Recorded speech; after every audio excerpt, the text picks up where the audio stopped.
Hai semua, Assalamualaikum. Di video kali ini aku mau bikin kue bika Ambon ya teman-teman. Nah, kali ini aku bikinnya tanpa oven, melainkan hanya menggunakan panci bekas aja. Meskipun hanya menggunakan panci bekas, tapi tetap berserat seperti ini ya teman-teman. Teksturnya super lembut, rasanya juga enak banget. Cara buatnya juga sangat mudah. Tanpa berlama-lama, langsung aja ke cara pembuatan.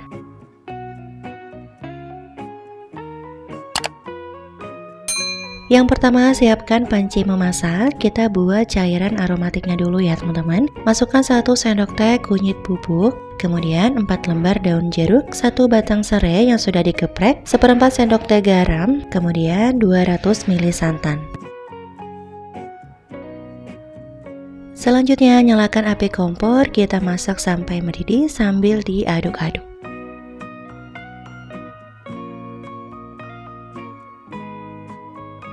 Nah, kalau sudah mendidih seperti ini, segera matikan api kompornya. Kemudian ini kita sisihkan dulu, biarkan hingga dingin. Kita lanjut ke langkah berikutnya, siapkan wadah. Masukkan 1 sendok teh ragi instan. Nah, untuk raginya pastikan masih aktif ya teman-teman. Bisa kita aktifkan terlebih dahulu, masukkan 1 sendok teh ragi, kemudian tambahkan 1 sendok teh gula pasir, 1 sendok teh tepung terigu, kemudian tambahkan 50 ml air hangat. Kemudian diaduk dulu sampai tercampur rata. Nah, kalau udah, kemudian ini kita tutup dengan tutup apa aja ya teman-teman. Kemudian biarkan hingga berbusa. Nah, sambil menunggu kita siapkan bahan berikutnya. Siapkan wadah besar, masukkan 115 gram gula pasir, kemudian 5 kuning telur, 1 butir telur utuh. Kemudian kita mixer menggunakan kecepatan paling tinggi sampai adonannya mengembang dan berwarna putih ya teman-teman.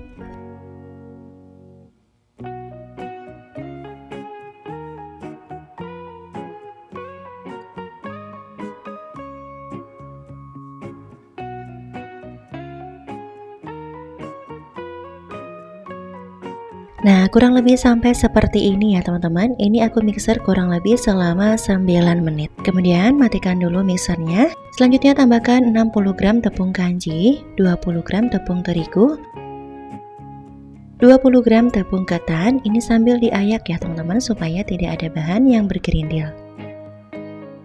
Selanjutnya kita saring juga air aromatiknya. Nah, ini suhunya udah dingin ya teman-teman. Selanjutnya masukkan air ragi yang tadi sudah kita aktifkan. Di sini raginya nampak berbusa, artinya raginya aktif.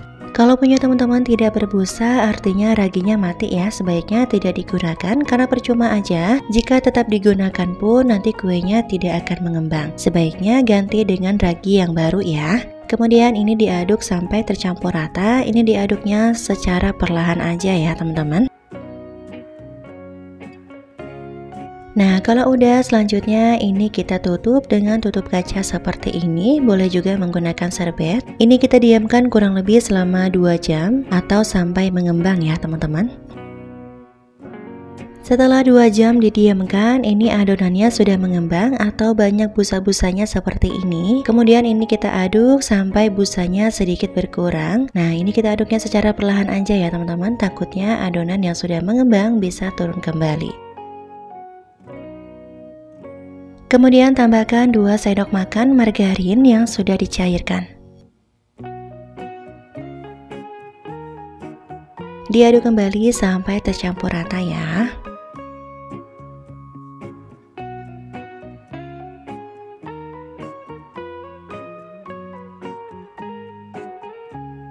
Kalau udah, kemudian kita siapkan loyang. Nah, untuk loyangnya di sini aku pakai yang diameter 18 cm. Kalau teman-teman punya loyang yang ukuran 16 cm itu bisa dipakai ya. Karena resep ini pun untuk loyang 16 cm. Dan karena aku nggak punya loyang 16, jadi aku pakai loyang yang ukuran 18 cm. Nggak apa-apa ya teman-teman, hanya mungkin nanti hasilnya jadi kurang tinggi. Kalau udah, langsung aja kita masukkan ke dalam panci yang sudah dipanaskan. Ini tadi pancinya udah aku panaskan selama 5 menit dengan api besar. Kemudian ini kita masukkan ke dalam panci seperti ini. Nah, selanjutnya kita kecilkan apinya ke api sedang cenderung kecil. Ini kita panggang selama 50 menit tanpa ditutup ya teman-teman. Dan ini setelah 30 menit dipanggang, gelembungnya sudah mulai naik ke atas ya. Dan ini setelah 50 menit dipanggang, bagian sampingnya terlihat berwarna kecoklatan. Kemudian bisa kita tutup, kemudian apinya kita kecilkan ke yang paling kecil. Kita tunggu sampai 10 menit ya teman-teman. 10 menit kemudian ini kuenya udah matang ya teman-teman. Tuh bisa kelihatan bagian sampingnya juga sudah berwarna kecoklatan. Bisa dites tusuk, jika tidak ada adonan yang menempel di tusukan artinya udah matang. Dan bagian permukaannya pun kering ya. Nah, ini kita biarkan dulu sampai suhunya hangat. Bisa dibantu diangin-anginkan juga menggunakan kipas angin supaya cepat hangat. Kalau sudah hangat, kemudian kita keluarkan dari cetakan. Caranya kita sisir dulu bagian sampingnya seperti ini. Nah, tadi ada yang kelupaan nih teman-teman. Pada saat menuang adonan ke dalam loyang, loyangnya wajib banget dioles terlebih dahulu menggunakan karlo atau margarin atau minyak goreng ya, supaya lebih mudah untuk dilepaskan. Dan ini dia hasilnya. Ini agak sedikit gosong ya teman-teman, tapi ini nggak apa-apa banget. Mungkin tadi pada saat memanggang apinya terlalu besar ya, tapi ini beneran nggak apa-apa banget. Rasanya masih aman dan nggak pahit juga, hanya sedikit keras aja di bagian bawahnya. Oke, langsung aja kita potong-potong seperti ini. Dan ini berasa banget ya teman-teman, dari potongannya kuenya lembut banget.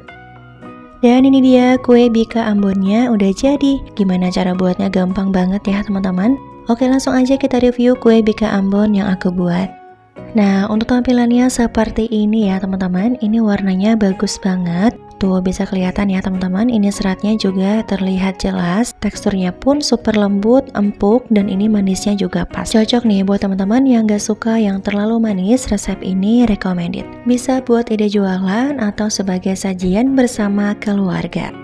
Oke, cukup sekian dulu video kali ini. Semoga videonya bisa bermanfaat ya. Bagi teman-teman yang suka sama videonya, jangan lupa like, komen, dan subscribe bagi yang belum. Aktifkan juga tombol loncengnya supaya teman-teman gak ketinggalan video terbaru dari kami. Sampai jumpa lagi di video berikutnya. Terima kasih sudah menonton. Wassalamualaikum warahmatullahi wabarakatuh.